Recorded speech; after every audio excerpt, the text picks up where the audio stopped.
Russia has seemingly turned to cryptocurrency since the West decided to punish the nation for its invasion of Ukraine.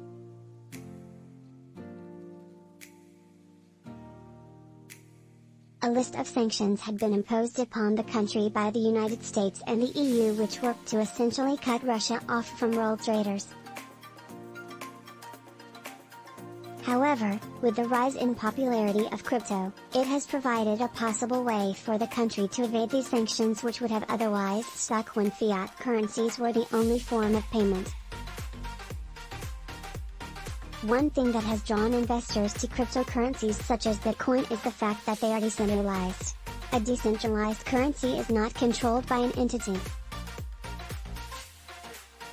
Hence, sanctions do not apply to them regardless of how severe they are.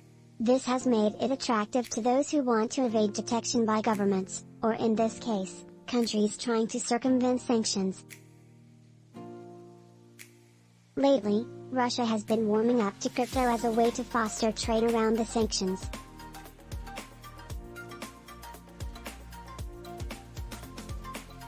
The most prominent of these have been the sanctions on Russian gas purchases, which breeds the possibility of the country accepting crypto as a form of payment for their oil and gas. By using a cryptocurrency such as Bitcoin, Vladimir Putin could be able to completely evade these sanctions and the established banking system.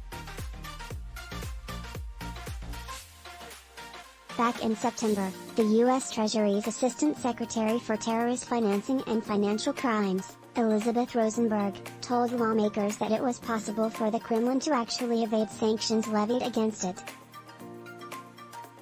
Senator Elizabeth Warren also echoed this concern, pointing to the fact that there was already widespread use by North Korea to evade sanctions, and it was just as easy for Russia to do the same. Even though there are currently sanctions against Russia, the EU still relies heavily on the supply of oil and gas from the Kremlin. Companies in Europe, although they have shown support for Ukraine in the war, continue to quietly acquire products from Russia. Given this, it is not a stretch to say that Russia would have an abundance of customers if it were to switch to crypto payments for its oil and gas.